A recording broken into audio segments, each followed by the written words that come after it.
du contexte dans lequel vous allez travailler. Mais n'est-ce pas aussi la culture pour qu'une élite, en fait, en même temps, pardonnez-moi, je ne veux pas du tout prendre votre place, et on va prendre dans l'ordre. Mais entre vous... Nous sommes des chômeurs et des précaires, oui. et nous pouvons prendre la parole. Vous parlez de la grève des chômeurs et des précaires du 3 mai. Bon, alors, nous sommes en direct. Voilà, c'est du direct. C'est bien, c'est du direct. C'est du direct. Alors, attendez. Ce qu'on va faire, vous êtes parfait. S'il y a une personne qui peut venir... D'accord.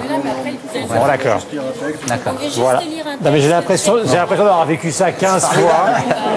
Et ça a lieu ce soir. On n'oublie pas leurs 4 questions et on les laisse parler. Ouais, alors, il y en a d'autres, non, bonjour, vous êtes... Alors, malheureusement, on n'a pas de micro, alors on va essayer de... Approchez-vous de moi. Approchez-vous, oui. Non, mais je vous en supplie, faites un petit effort pour pas lire un texte pendant une demi-heure, parce que ça va être compliqué.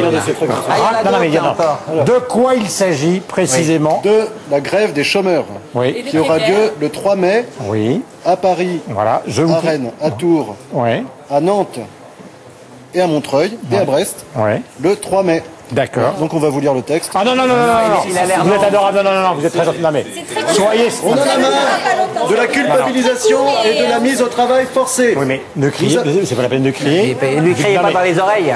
Non, mais monsieur, venez nous expliquer, parce que vous le connaissez, c'est votre combat. Nous avons été sollicités. Venez là. Nous avons été sollicités pour répondre, comme dans ces histoires-là des panels.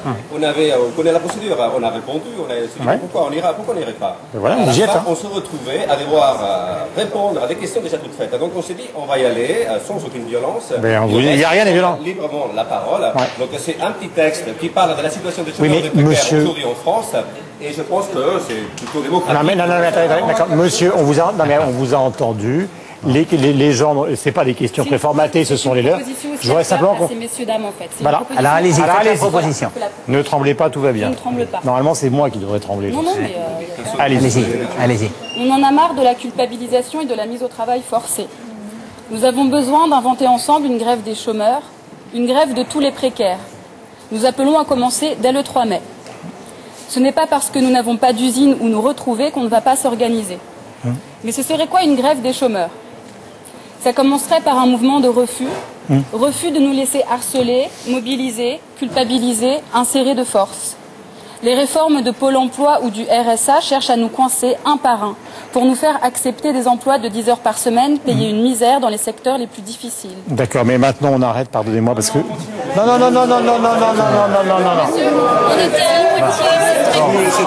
Alors moi je propose une chose. Vous savez, je propose une chose. Autrement, on va être obligé de rentrer.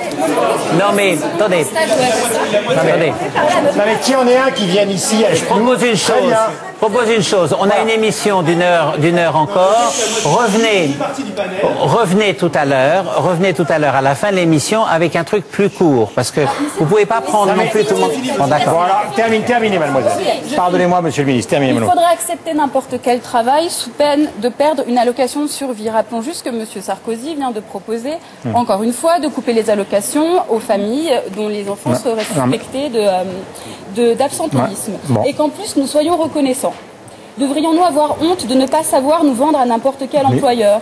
Honte de ne pas vouloir déménager pour un boulot?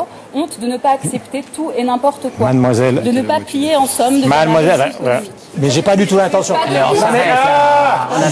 Pardonnez. S'il vous plaît.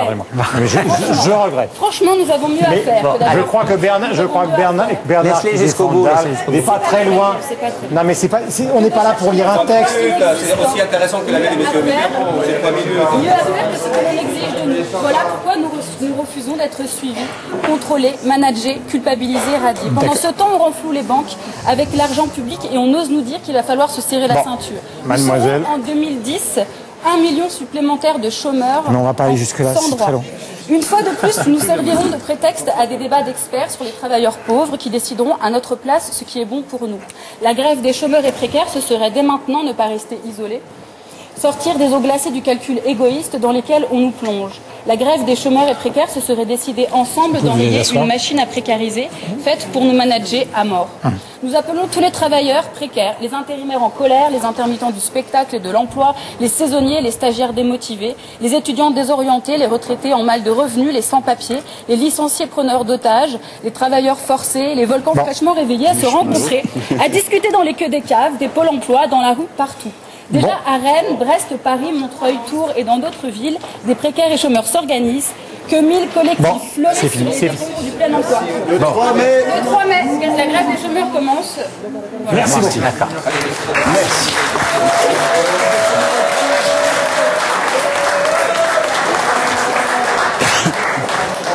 Je dirais, puisque nous sommes toujours en direct à la télévision, qu'une grande partie